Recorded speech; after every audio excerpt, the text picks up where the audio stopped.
What's up everybody, you're watching Model Aviator. I'm Adam and we have been flying some gliders here at the channel. We got 4 in, everything from this tiny little UMX Radian to a 3,000mm Fox glider. The thing is freaking huge, and a couple in between, and I have to say I knew all of them were coming and I did not have high expectations for the UMX Radian. And I'll tell you why. The last UMX glider that I flew was the UMX AS3X from about 10-12 years ago. And those of you that will remember that, it was a very scale looking glider. It wasn't a power glider. It had 4 channels. It was aileron, elevator, rudder, and a tow cable release.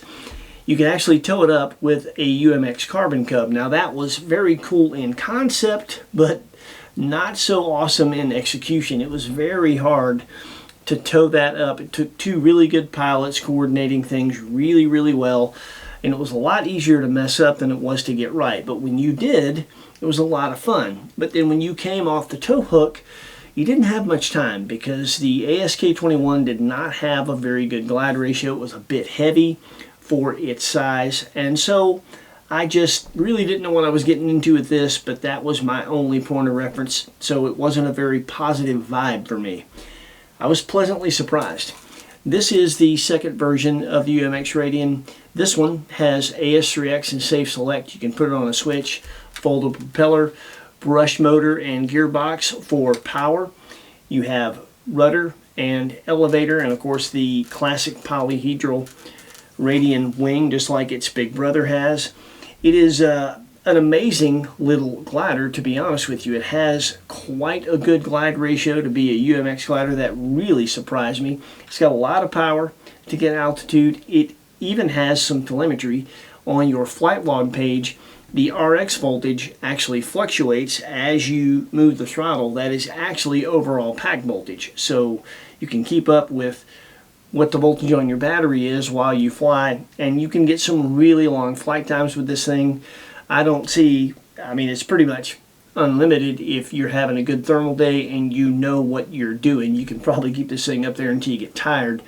It would make a great thermal glider. It has that good of a glide ratio. It's very efficient to be a UMX. Very easy to get together. It comes in 2 pieces, your wing and your fuse. You just slide the wing inside the fuse, and right underneath these 2 pieces of Velcro, there's a plastic bracket. You screw the wing into place with a couple of self-tapping screws, and then you install your Velcro, and that is where you put your 1-cell E-Flite 150 milliamp pack, or the new Spectrum 210 milliamp 1-cell pack. We haven't flown it on this. We flew it with the old school packs. We had a bunch of these, and it's really a fun airplane. And a couple of cool things about it: it's $100, $99.99, which is pretty hard to beat.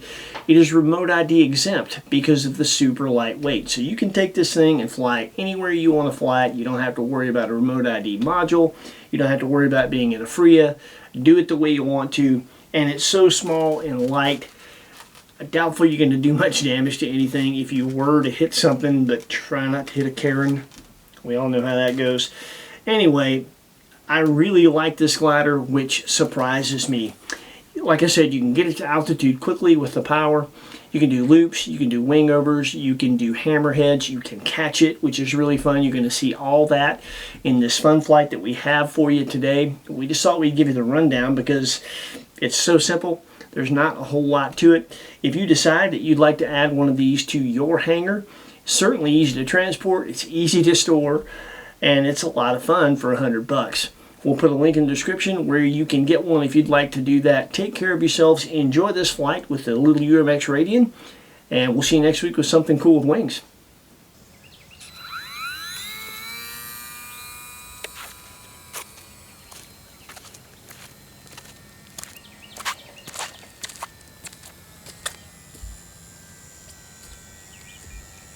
As you can see, it's a cakewalk to hand launch, and you've got plenty of power to get to altitude fast.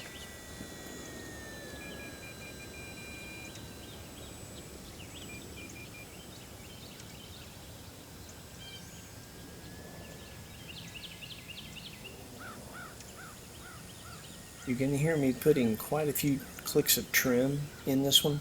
I've got the trim settings very low, so one click doesn't really move the surfaces very far.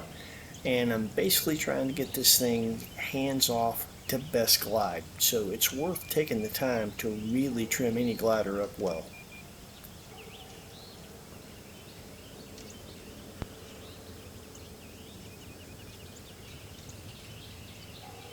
I prefer to trim a thermal glider for glide. When you give small power inputs, it doesn't really make much of a difference. When you give it a lot of power, it will climb. If that's something you don't want to deal with, you can always do flight modes so that you can trim one for gliding and one for powered flight.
Here I'm going to show off the glide ratio of this thing.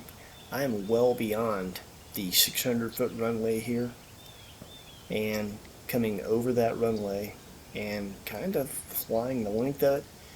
Now at the end here I kind of mess things up because I start pulling back elevator and it loses glide ratio, but that is actually really impressive for an ultra micro.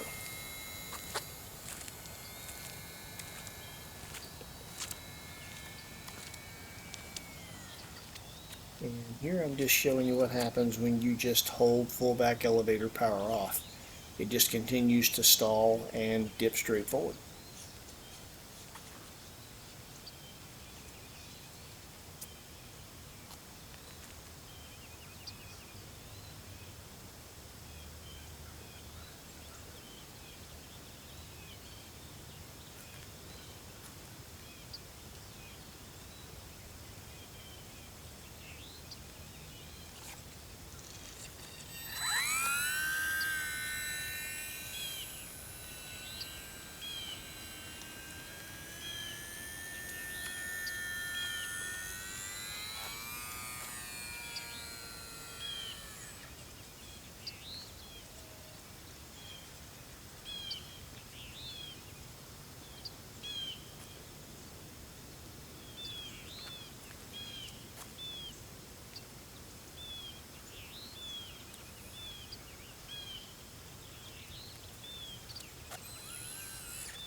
He's gonna try to catch it. Let's try that again.